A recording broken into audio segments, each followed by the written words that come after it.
Voice news, आपकी आवाज आपकी खबर। नमस्कार। हाँ नमस्कार। ये अमेरिका चीन व्यापार संबंधों से जुड़ी है और इसमें डोनाल्ड ट्रंप का जिक्र है। बिल्कुल, खबर ये है कि जो उपराष्ट्रपति पद की उम्मीदवार हैं जेडी वैंस, उन्होंने एक बयान दिया है। हाँ मैंने भी देखा।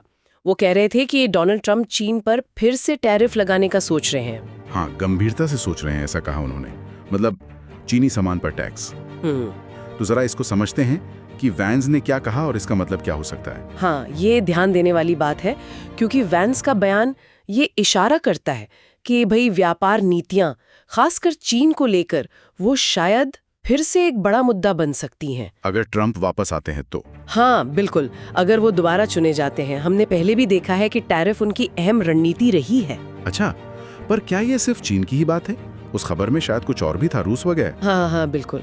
खबर में एक और एंगल है, वो ये कि रूस से जो तेल खरीदा जाता है उस पर भी टैरिफ की बात हो सकती है। ओहो। लेकिन जैसा कि रिपोर्ट में भी कहा गया है, ये बात अभी बहुत मतलब शुरुआती लेवल पर है। कोई ठोस प्लान नहीं है अभी। नहीं, कोई ठोस प्लान नहीं, थोड़ी धुंधली तस्वीर है, पर जिक्र होना ही अपने आप में अहम है। हाँ, ये बात तो है। ये दिखाता है कि शायद दायरा चीन से आगे भी जा सकता है। बिल्कुल। तो मतलब अभी कुछ पक्का नहीं है, सिर्फ सोच विचार चल रहा है। हाँ बिल्कुल सही।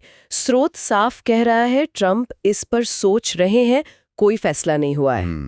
और शायद इसीलिए ये खबर बन गई है, एक ताकतवर नेता की भविष्य की पॉलिसी का एक इशारा, भले ही वो अभी सिर्फ एक ख्याल हो। सही बात है। ये दिलचस्प है कि कैसे सिर्फ एक सोच भी इतनी सुर्खियां बटोर लेती है। लेकिन एक सवाल मन में आता है, इस तरह की मतलब अनिश्चितता वाली खबर जो पक्की भी नहीं है, वो बाहर क्यों आने दी जाती है? कोई रणनीति इसके पीछे? हाँ, ये अच्छा सवाल है।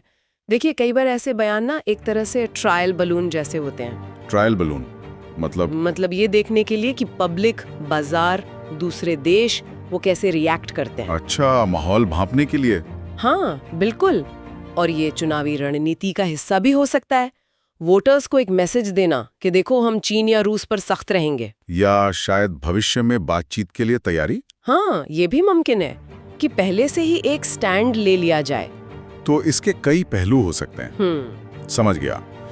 तो अगर हम इस पूरी चर्चा को समेटें तो मेन पॉइंट ये है कि जेडी वैंस के मुताबिक डोनाल्ड ट्रंप चीन पर और शायद रूस से तेल आयात पर भी नए टैरिफ लगाने का सोच रहे हैं। हाँ, अभी कुछ फाइनल नहीं है, कुछ भी आखिरी नहीं है। हाँ, और ये खबर हमें ये भी याद दिलाती है कि ये जो अंतर्राष्ट्रीय व्यापार की दुनिया है, ये कितनी मतलब नाजुक और अप्रत्याशित हो सकती है। हाँ, कभी भी कुछ भी बदल सकता है। बिल्कुल, नीतियां बहुत तेजी से बदल सकती हैं और एक नेता का बयान, चाहे वो सिर्फ एक विचार ही क्यों न हो, वो पूरी वैश्विक अर्थव्यवस्था और डिप्लोमेसी पर असर डाल सकता है। सही कहा। तो लगता है आने वाले समय में इस मोर्चे पर और भी हलचल देखने को मिलेगी। बिल्कुल।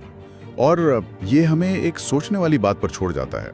अगर ये टैरिफ लगते हैं, मान लीजिए लगते हैं, चाहे जैसे भी लगे, तो इसका ग्लोबल सप्लाई चेन पर, देशों के आपसी रिश्तों पर और हम आप जैसे आम लोगों पर आखिर क्या असर पड़ेगा?